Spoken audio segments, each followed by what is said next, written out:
જૂન 2025માં ગોપાલ ઇટાલિયા વિસાવદરથી ધારાસભ્ય બન્યા. છેલ્લા કેટલાય વર્ષોથી ગોપાલ ઇટાલિયા બહુ મોટી મોટી સુફિયાની વાતો કરતા. ધારાસભ્યો અને સાંસદો અને સરકારોએ શું કરવું જોઈએ અને શું નહીં એવી સલાહો આપતા. લોકોએ ધારાસભ્યોને કેવા સવાલો કરવા જોઈએ, લોકોની અને ધારાસભ્યોની શું ફરજ હોય એ બધી વાતો કરતા. પણ હવે પોતે ધારાસભ્ય બનીને શું કરી લીધું? તો જે રીતે વાતો કરતા એ રીતે વિસાવદર વિધાનસભા ગુજરાત અને દેશમાં આદર્શ બની જવી જોઈતી હતી. પણ વિસાવદરના લોકોને એમના પ્રશ્નોને એમના મુદ્દાઓ પર કેટલો ફરક પડ્યો છે એ જોઈ લઈએ. તો એક વર્ષમાં બધું તો ના બદલાઈ જાય, પણ બદલાવાની શરૂઆત તો થાય ને. ચલો, કામ કરવાનું સરકાર અને તંત્રના હાથમાં હોય એમ માની લઈએ, તો એમને કામ કરવા માટે મજબૂર કરવાનું, કામ કરવાની રજૂઆત માટે તો ધારાસભ્ય એક્ટિવ દેખાવા જોઈએ ને. વિધાનસભા માટે કામ કરાવવા, ગ્રાન્ટ મંજૂર કરાવી, સરકાર ના માનતી હોય તો ડર બતાવવો, જન આંદોલન કરવું, આ બધું ધારાસભ્યની આવડતમાં આવે છે. એટલે એવો કોઈ મોટો ફેરફાર વિસાવદરમાં દેખાયો ખરો કે પછી ગોપાલ ઇટાલિયામાં એવા કોઈ લક્ષણ દેખાયા ખરા?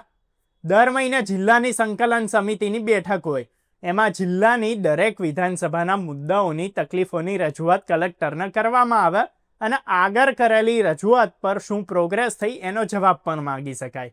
એટલે એવું નથી કે ભાઈ આ કામ ધારાસભ્યનું નથી, લોકલ ઓથોરિટીનું છે, રાજ્ય સરકારનું છે, એટલે અમને કંઈ ભાઈ લેવા દેવા નથી, એવું ના કહી શકાય. ધારાસભ્ય ઈચ્છે તો બધું કરાવી શકે, પણ દાનત હોવી જોઈએ. હકીકતે ગોપાલ ઇટાલિયાએ કર્યું શું?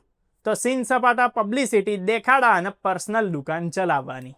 એક તો વિધાનસભાથી દૂર રહેવાનું, બીજે બધા આમ આદમી પાર્ટીની સભાઓ અને પ્રચારો અને વિવાદમાં જ રચ્યા પચ્યા રહેવાનું, કામ કંઈ કરવાનું નહીં અને ખોટી વાવાઈઓ કરાવ્યા કરવાની. અને જેમની આવી હરકતો પર સવાલો કરે એમને એમના ભણેલા ગણેલા ઈમાનદાર શિક્ષિત સમર્થકો કમેન્ટમાં બેફામ ગારો લખે. આ જ છે એમનું પાર્ટી વિથ ડિફરન્સ અને નવી રાજનીતિનું મોડેલ. એટલે બીજાને સલાહ આપવામાં, શાહુકારીઓ કરવામાં, પબ્લિસિટી કરવામાં પહેલા નંબરે રહેતા ગોપાલ ઇટાલિયા પોતાની ફરજો નિભાવવામાં, ધારાસભ્ય તરીકે કંઈક કરી બતાવવામાં છેલ્લા નંબરે રહ્યા છે. વિસાવદરના સામાન્ય લોકો તો ઠીક, પણ ખુદ એમના પ્રચાર કરનારાઓ અને આપના કાર્યકરોના ફોન જ ગોપાલ ઇટાલિયા ના ઉઠાવવા, એમને જવાબ ના આપવા, તોછડાઈ તરકડાઈ કરવી, કોઈના કામ ના કરતા હવે એક જ વર્ષમાં ગોપાલ ઇટાલિયાની સામે એન્ટી ઇન્કમ્બન્સી ઊભી થઈ ગઈ છે. એમને ખબર પડી ગઈ છે કે ભાઈ આવનારી સ્થાનિક સ્વરાજ્યની ચૂંટણીમાં વિસાવદરમાં આપની હાલત ખરાબ થઈ શકે છે અને 2027માં પોતે પણ વિસાવદરથી કોઈ હિસાબે જીતે એમ નથી. એટલે અત્યારથી જે બીજી સીટ શોધવાની પરિસ્થિતિમાં આવી ગયા છે. 2021 અને 2022માં આમ આદમી પાર્ટીમાં બહુ બધા લોકલ નેતાઓ હતા, એટલે ઇલેક્શનમાં ફાયદો થયો હતો. સુરતમાં અલ્પેશ કથિરિયા, ધાર્મિક માલવિયા, મહેશ સવાણી, દિનેશ કાછડિયા હતા. સૌરાષ્ટ્રમાં રાજુ કરપડા, કરસનદાસ બાપુ ભાદરકા, ઇન્દ્રનીલ રાજ્યગુરુ, વસરામ સાગઠિયા આપમાં હતા. ઉત્તર ગુજરાતમાં ભેમાભાઈ ચૌધરી હતા. આવી રીતે આદિવાસી એરિયામાં પ્રફુલ્લ વસાવન ઘણા હતા. અમદાવાદમાં ચેતન રાવલ હતા, ઓમપ્રકાશ તિવારી હતા.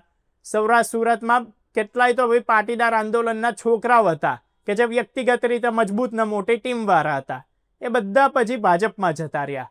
સુરતમાં આમ આદમી પાર્ટીના 27 કોર્પોરેટરો જીત્યા હતા, એમાંથી મોટા ભાગના ભાજપમાં જતા રહ્યા. અમુક ખુલ્લેઆમ તોડબાજી કરતા પકડાયા અને જેલમાં ગયા, તો કેટલાય તો ઇનએક્ટિવ થઈ ગયેલા છે. એટલે હવે ગુજરાતમાંથી આમ આદમી પાર્ટી નેસ્ત નાબૂદ થઈ રહી છે. એટલે વિસાવદરની જેમ હવે બીજી કોઈ સેફ સીટ ગોપાલ ઇટાલિયાના દીવો લઈને શોધવા ગયા પણ મળવાની નથી. અને 2022ની જેમ 2027માં ફરીથી ગોપાલ ઇટાલિયા ભૂંડે હાલ હાર્યા એવી હાલતમાં છે.